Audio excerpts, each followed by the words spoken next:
राम राम, आदाब, सत श्री अकाल, जय हिंद, जोहार। मेरा नाम है अमित कुमार।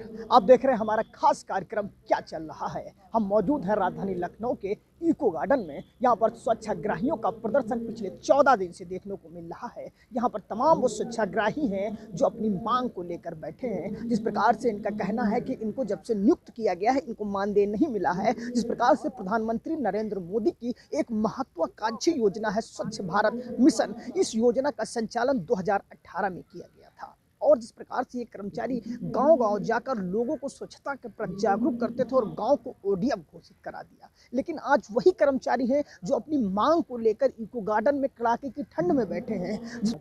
जिस प्रकार से अयोध्या में प्रभु श्री राम की प्राण प्रतिष्ठा होना है और पूरा देश इस दिन का इंतजार कर रहा था, लेकिन वो समय आ गया है। लेकिन ये ऐसे कर्मचारी हैं जो अपनी मांग को लेकर धरने पर बैठे हैं। लोग कल्पना कर रहे हैं कि अब राम राज्य आ गया है, लेकिन राम राज्य में कहाँ क्या न्याय है कि लोग अपनी मांग को लेकर धरने पर बैठे हैं और कड़ाके की ठंड में बैठे हैं। वो तमाम स्वच्छाग्राही हमारे साथ बात करने के लिए यहाँ से लेकर मुख्यमंत्री आवास तक ये अपनी गुहार लगा चुके हैं, लेकिन सुनने वाला समझने वाला कोई नहीं है। जिस प्रकार से मुख्यमंत्री योगी आदित्यनाथ ने 3 महीना पहले सीतापुर में कहा था कि इनका मानदेय जो है बढ़ाया जाएगा, लेकिन वो सिर्फ एक वादा ही रह गया, अभी तक लागू नहीं किया गया, जिससे नाराज होकर जो स्वच्छाग्राही हैं वो इको गार्डन में बैठ चुके हैं। हमारे साथ बात करने के लिए तमाम वो स्वच्छाग्राही हैं, तमाम महिलाएं हैं जो यहाँ पर लगातार धरने पर बैठी हैं। हमारे साथ बात करने के लिए कुछ लोग हैं, इनसे बात करते हैं। सर, जिस प्रकार से देखा जाए प्रभु श्री राम के कल प्राण प्रतिष्ठा होना है, पूरा देश कहीं न कहीं हर्ष उल्लास के साथ मना रहा है, और इसके बाद एक ऐसा भी तबका है कि आपको 69,000 कर्मचारी अपनी मांग को लेकर धरने पर बैठे हैं। तो राम राज्य में क्या ऐसी कल्पना की जा सकती है अपने मांग को लेकर, हक के लेकर धरने पर बैठना पड़े? और अगर देखा जाए उत्तर प्रदेश मुख्यमंत्री की बात, सबका साथ, सबका विकास, सबका बराबर का सम्मान की बात करते हैं। सीतापुर में खुद ही उन्हें कहा था कि हम मानदेय बढ़ाएंगे। 4 महीना आसपास हो ही रहा है, क्यों अभी तक लागू नहीं किया गया? सबसे पहले तो मैं अपने मीडिया भाई को नमस्कार करता हूं, और चूंकि आप लोग हम लोगों की इस आवाज़ को जो हमारे शासन तक पहुंचा रहे हैं, हमारे विभाग में बैठे संबंधित जिम्मेदार अधिकारियों तक पहुंचा रहे हैं, इस प्रदेश को संचालन कर रहे हैं, हमारे प्रदेश के यशस्वी मुख्यमंत्री जी को पहुंचा रहे हैं, इसलिए हम आपको पहले धन्यवाद करते हैं। और हमारे विभाग के आला अफसरों से और हमारे प्रदेश के यशस्वी मुख्यमंत्री जी से मेरा यही कहना है कि महाराज जी, ये जो लोग हैं यहाँ, ये सब जो है पिछड़े हैं, दलित हैं, शोषित हैं, वंचित हैं, एससी हैं, ओबीसी हैं, एसटी हैं, सामान्य हैं, महिलाएं हैं, क्योंकि हमारी सरकार और आपका वादा और आप लोगों का मैनिफेस्टो भी ये रहता है कि सबका साथ सबका विकास प्रमुखता के साथ आप लोग रखते भी हैं। हम लोग भी उसका जन समर्थन और सपोर्ट भी करते हैं।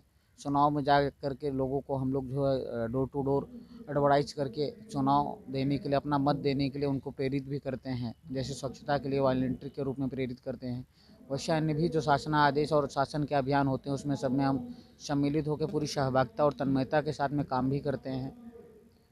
और ये तो निश्चित है कि यहाँ किसी को नहीं रहना है, जाना सभी को है। तो अपने प्रदेश की आवाम के लिए, अपने प्रदेश के कर्मचारी भाइयों के लिए, अपने ख़ास तौर से अपने स्वच्छताग्राही बहनों और भाइयों के लिए मेरा यही कहना है कि बाबा जी झूठ मत बोलिए, यहाँ सभी को जाना है, ना हाथी है ना घोड़ा है, हमें पैदल ही जाना है।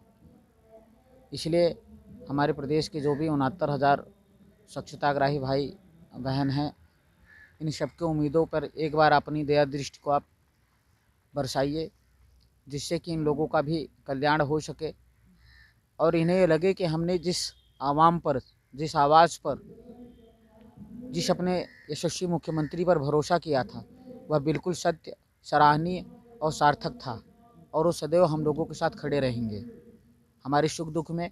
क्योंकि आप लोग जब भी प्रदेश में चुनाव जीतने के बाद प्रदेश के संचालन के लिए शपथ ग्रहण करते हैं, तो उस समय भी आप सर्वप्रथम यही कहते हैं कि प्रदेश में रहने वाले सभी लोग, जितने भी पुरुष और भाई महिलाएं हैं, ये सब हमारे भाई और बहन हैं, और इनके हितों की सुरक्षा हम सदैव करते रहेंगे। इसलिए आग्रह करते हैं कि आप हम लोगों के भविष्य को कहीं ना कहीं एक सुरक्षित स्थान जरूर देंगे। और जो आपने सीतापुर के नैमिषारण्य स्थान से घोषणा की है कि आप लोगों को समाज में एक सामाजिक आ, और सुरक्षित सम्मानजनक ज़िंदगी जीने के लिए एक न्यूनतम वेतन मिलना ही चाहिए और दिया ही जाएगा, जिसके लिए आपने प्रदेश में कमेटी का गठन भी कर दिया है। तो उस विषय वस्तु को शासन आदेश के रूप में लागू करने की कृपा करें। अधिकारी इतना ढीला ढाली क्यों कर रहे हैं, क्योंकि 4 महीना हो गया है तकरीबन, अभी तक लागू नहीं किए। हमें ये लगता है कि जो ये पूरे भारतवर्ष का जो ऐतिहासिक इतिहास रचा जा रहा है, जो प्रभु श्री राम जी की प्राण प्रतिष्ठा का आयोजन 22 जनवरी को अयोध्या में किया गया है, इसके उपलक्ष्य में शायद हमारे विभागीय जो भी शीर्ष के पदाधिकारी हैं वो सब व्यस्त रहे होंगे, उनकी दिनचर्या उनकी कार्यशैली व्यस्त रहेगी। तो इस वजह से हो सकता है कि हमारे शासन आदेश को जारी करने में विलम्ब किया जा रहा हो, परंतु ये उम्मीद है कि वो हमारे भविष्य को सुरक्षित और सेफ ज़रूर करेंगे। हम लोगों का निर्धारण कहीं ना कहीं अस्थायी तरीके से किया जाएगा।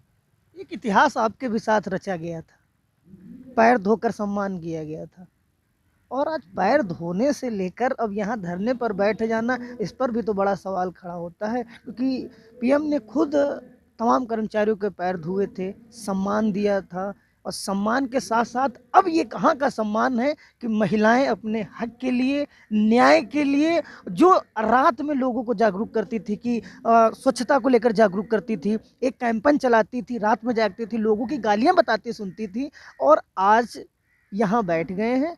अब इनको सुनने वाला कोई नहीं है। महिलाएं विधानसभा गई थी, लाठियों से पीट कर यहीं फिर भेज दिया गया, तमाम बार बदसलूकी भी उनके साथ की गई। तो कहाँ का न्याय है? बात आपकी बिल्कुल सत्य है कि ये न्याय तो नहीं है, और न्याय ऐसा कहता भी नहीं है, परंतु कभी कभी जैसे हमारी जो महिलाएं हैं, जो हमारी मातृशक्तियां हैं इस प्रदेश की, जो कर्मचारी हैं, जहां आज हमारी सरकार महिला सशक्तिकरण की बात करती है, महिला अधिनियम की बात करती है, महिला के लिए नए नए कानून ला रही है, आरक्षण की बात करती है, तो कहीं ना कहीं हमारे महिलाओं को भी इसी सहभागिता के साथ इस प्रदेश के अभियान में सम्मिलित किया गया था कि इनकी भी सहभागिता रहे और प्रदेश के लोगों को ये लाभान्वित करती रहे अपनी मातृछाया से।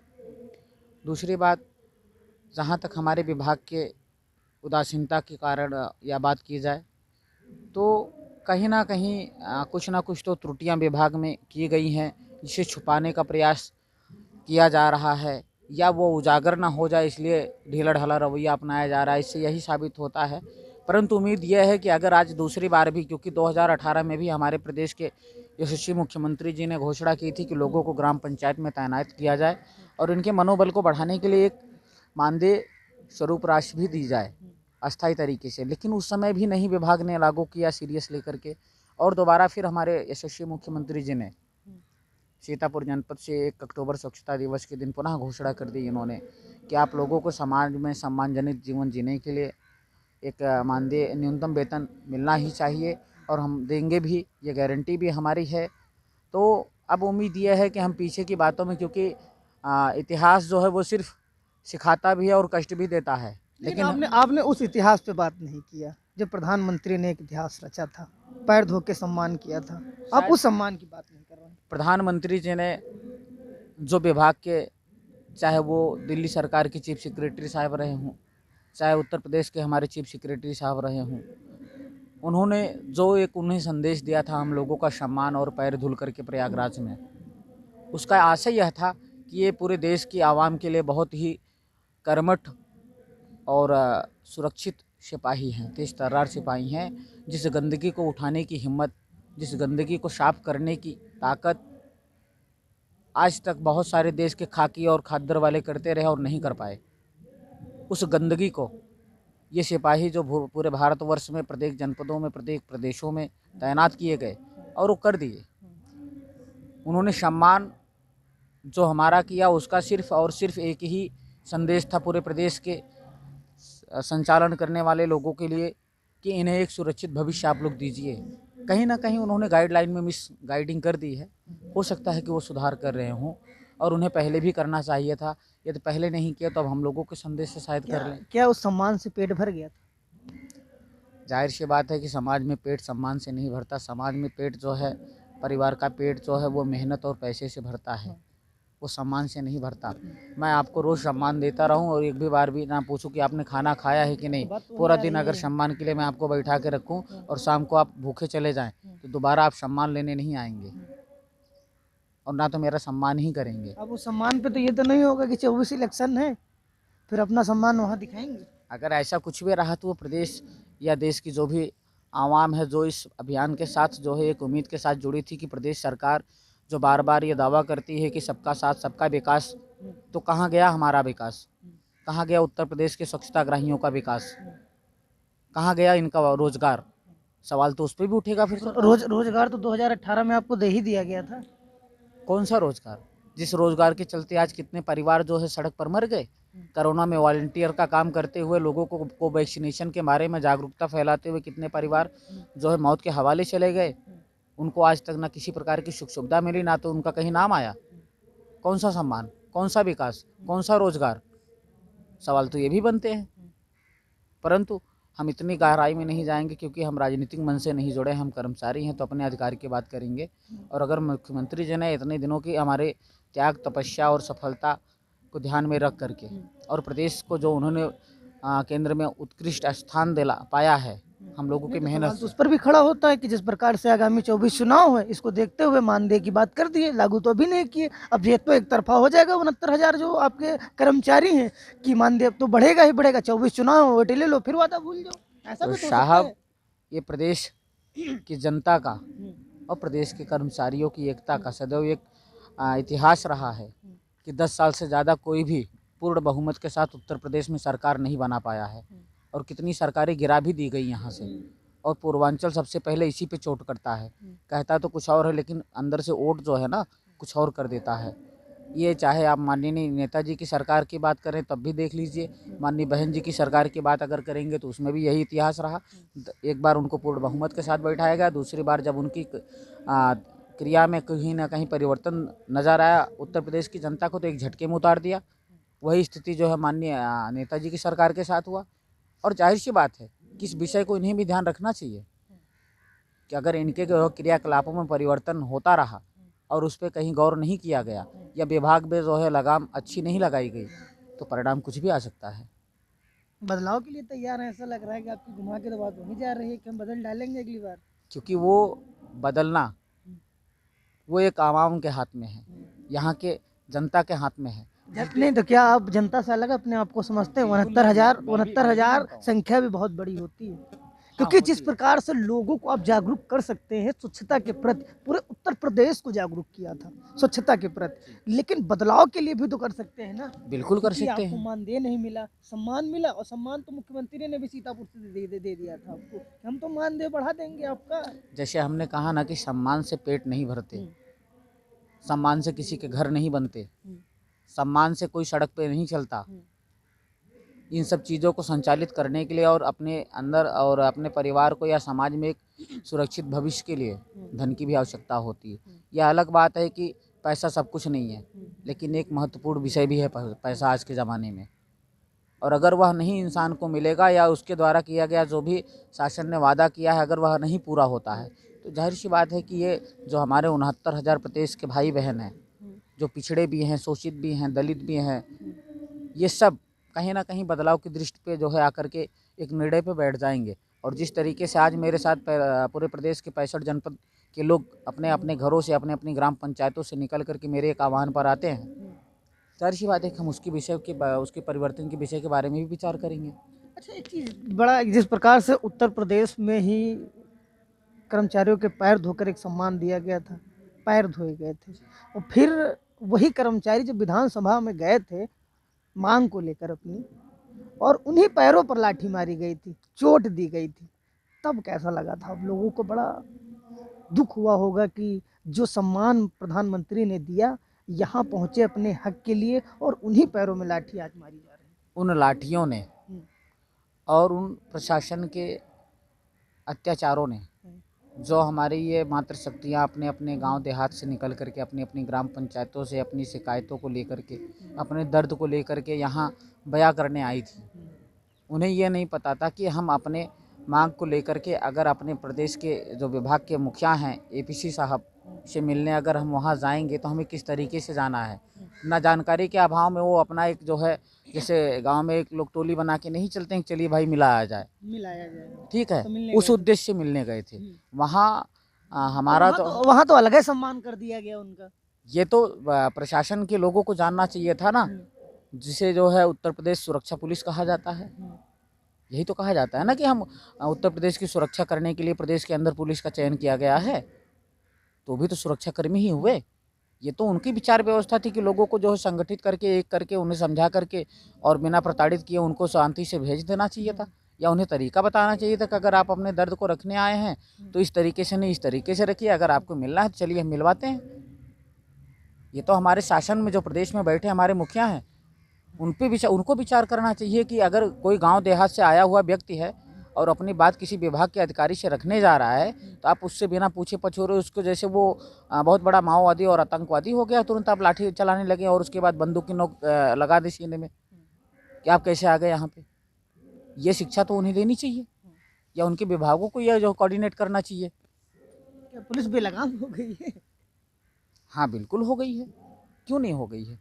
इन सारी वीडियोस से, इन सारे जो कृत्य हमारे लोगों के साथ किए गए, इससे तो यही साबित होता है। चलो आगे की रणनीति की बात कर लेते हैं। क्या प्लानिंग बनाए हैं अगर आगे की मांगे नहीं पूरी हुई तो? क्योंकि सब कुछ तो कर ही लिए हैं, वार्ता भी कर लिए, घेराव भी कर लिए। नहीं, वार्ता नहीं कर पाए। अब तो यहीं पता चल रहा था कि कर्मचारियों का, अधिकारियों के साथ वार्ता भी हुई है, जी, बिल्कुल समझाने नहीं की कर कोशिश की है, वापस जाने की कोशिश किया है, गए थे, डेलीगेशन भी आपका गया था, 5 लोगों की टीम भी गई थी, तो क्या वार्ता पाए। नहीं हो हमारे पा रही थी? विभाग के पंचायती राज निदेशालय के हमारे जो शीर्ष के मुखिया हैं, तो उनसे वार्ता हुई हमारे प्रतिनिधि मंडल के द्वारा। उन्होंने आश्वासन दिया कि जैसे ही शासन से कोई भी निर्देश हमें प्राप्त होते हैं, हम तत्काल प्रभाव से उसे जारी करने का प्रयास करेंगे और कर भी रहे हैं। इसलिए हम अरे तो क्या मुख्यमंत्री जी से ज्यादा हो गया क्या? क्योंकि उन्होंने तो कह ही दिया था हम जल्द से जल्द लागू कर देंगे। क्या मुख्यमंत्री की बात भी नहीं मान रहे हैं इनके अधिकारी? यह बात तो जो है हमारे प्रदेश के जो विभाग के संचालित कर रहे हैं हमारे अधिकारीगण हैं, इनको सोचना चाहिए कि अगर हमारे मुखिया ने, हमारे राजा ने और अपने एक बहुत बड़ी यूथ को, अपने द्वारा निर्माण किए गए बहुत बड़ी एक सेना को उन्होंने अगर कह दिया कि इनको जो है सुरक्षित रखने के लिए एक न्यूनतम वेतन मिलना ही चाहिए समाज में सम्मानजनक ज़िंदगी जीने के लिए, तो उसका पालन वो क्यों नहीं कर रहे हैं। मुझे भी, हम लोगों को भी कहीं ना कहीं लगता है कि मुख्यमंत्री जी की घोषणाओं का उन पर असर नहीं हो रहा है, या फिर उनके कहीं ना कहीं संचालन में कुछ त्रुटि आ रही है, जिस वजह से कहीं ना कहीं अवॉइड किया जा रहा है उनके आदेशों को। परंतु ऐसा नहीं होना चाहिए, क्योंकि इसके पहले भी जो है बहुत सारे प्रदेश में संचालन किए लोग हैं कि जिनके निर्देशों का तत्काल इसमें तो ये भी सवाल खड़ा होता है कि जो है मुख्यमंत्री की बात जो है, या अधिकारी मुख्यमंत्री को समझते ही नहीं, क्योंकि उन्होंने कहा था मान ली कर दिया जाएगा, अब तो अब लोग धरने पर बैठ के सब कुछ कर रहे हैं। इस विषय के बारे में तो मैं बहुत नहीं कह सकता कि माननीय मुख्यमंत्री जी के निर्देशों का पालन हुआ है कि नहीं हुआ है, क्योंकि जो अभी हमारी उम्मीद है, जो हमें सूचना मिली हुई है अपने विभाग के द्वारा कि आपके समस्याओं पर आपको सुरक्षित करने के लिए विचार किया जा रहा है। अगर विचार किया जा रहा है तो जाहिर सी बात है कि मुख्यमंत्री जी ने जो घोषणा आश्वासन दिया है उसका शासनादेश बनाया जा रहा है और हम लोगों को सुरक्षित रखने की व्यवस्था निहित कर रहे हैं। जब तक शासनादेश लागू कर नहीं दिया जाता तो धरना जारी। अगर शासनादेश नहीं जारी किया गया तो निश्चित है कि उनकी बातों का तवज्जो जो है विभाग में बैठे आला अफसर नहीं कर रहे हैं, वो कहीं ना कहीं। तो धरना कब तक जारी रहेगा? जब तक हमें हमारे अधिकार नहीं मिल जाते हैं, जाहिर सी बात है तब तक जारी रहेगा। इसी ठंड में बैठे रहेंगे? जी बिल्कुल बैठे रहेंगे। बिल्कुल।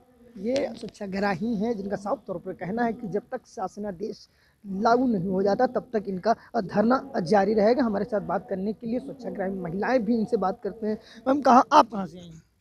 हम आजमगढ़ जिला से आए हैं। हमारा नाम सुनीता यादव है, ब्लॉक ठेकवा है। यहाँ कितनी समस्याएं होती हैं? कड़ाके की ठंड में बैठना, धरना देना, और महिला सम्मान की बात की जाती है, लेकिन महिलाओं का सम्मान नहीं है। लेकिन महिलाएं अपनी मांग को लेकर धरने पर बैठी हैं, उनके लिए कोई व्यवस्था नहीं है यहाँ पर। अरे क्या करें, ठंड में नहीं बैठे हम लोग। जब मोदी योगी हम लोग के रोजी रोजी दे के हम लोग के छीन लिए तो क्या करें, हम लोग ठंड में नहीं बैठे। यही मान सम्मान किए थे कि जब बेंच पे चढ़ते हैं, हाथ उठाते हैं, बोलते हैं कि हम बहन भाइयों को सबका मान सम्मान करेंगे। तो क्या सम्मान कर रहे हैं? यही उसमें सब लोग को बैठा बैठा के क्या सम्मान दे रहे हैं? हम लोग के कोई सम्मान दे रहे हैं? हम लोग अपने पेट पर्दा लेके यहाँ सब लोग बैठे हैं, किस लिए बैठे हैं? अगर योगी मोदी खड़े थे मुख्यमंत्री प्रधान होने के लिए, कोई आसरा बस खड़े हैं ना, तो इसीलिए हम लोग अपने आसरा लिए बैठे हैं कि हम लोग को कब तक रोजी रोटी देंगे, कब तक हम लोग को पुकार सुनेंगे? क्या उनके कर्मचारी हम लोग के संदेश उन लोग तक नहीं पहुंच पा रहा है? क्यों नहीं पहुंच पा रहा है? हम लोग जब मिलने के लिए उनके जाते हैं, उनका जो वहाँ पुलिस द्वारा शासन से हम लोग को लौटा दिया जाता है द्वार से, तो इसका क्या मतलब? हम लोग के कोई मान सम्मान नहीं ले रहे हैं? क्यों नहीं सुन रहे हम लोग के पुकार? बिल्कुल सवाल खड़ा होता है कि क्यों नहीं सुन रहे। आप कहाँ से हैं? मैं बलिया जिला से हूँ, मेरा नाम मीरा देवी। हम लोग धरना के लेकर यहाँ काहे नहीं सुन रहे हैं मुख्यमंत्री? काहे नहीं सुन रहे हैं, ये तो हम लोग क्या जानते हैं कि आप लोग के द्वारा ये हमारे संदेश आदेश उनके पास पहुंच रहे हैं कि नहीं पहुंच रहे हैं, ये तो हमको पता ही नहीं चलते हैं। जब वहाँ से आदेश के होते हैं कि इन लोगों के मानदेय हम लागू कर देंगे, इन लोग बहुत मेहनत किए हैं, इन लोगों के आगे तक पहुंचाया जाए, फिर भी हम लोग यहाँ बैठे हैं, कोई पूछने वाला नहीं है। काहे लिए बैठे हैं? हम अपने मांगों को लेकर बैठे हैं, जो हमारे मुख्यमंत्री योगी जी ने जो आदेश किए हैं उसको जब तक जारी नहीं करेंगे तब तक हम इसी आदेश पे बैठे हैं कि हम जब तक ये अपने मांग के पूरा नहीं करेंगे तब तक बैठे रहेंगे। हम बैठे रहेंगे। आप कहाँ से हैं? आप कहाँ से हैं? बिल्कुल कुछ लोग हैं जो बोलना नहीं चाहते। फिर आज इस प्रकार से कड़ाके की ठंड है, वैसे में आवाज़ लोगों के मुंह से नहीं निकलती है। सर्दी जुकाम खांसी बैठे बैठे हो जा रहे, क्योंकि जिस कड़ाके की ठंड में लोग घर से बाहर नहीं निकल पाते, ये अपनी मांग को लेकर धरने पर बैठे हैं। फिलहाल इनको कब न्याय मिलता है, ये सबसे बड़ा सवाल है। सहयोगी जयशरण तिवारी के साथ अमित कुमार, इंडिया वॉइस 18, लखनऊ।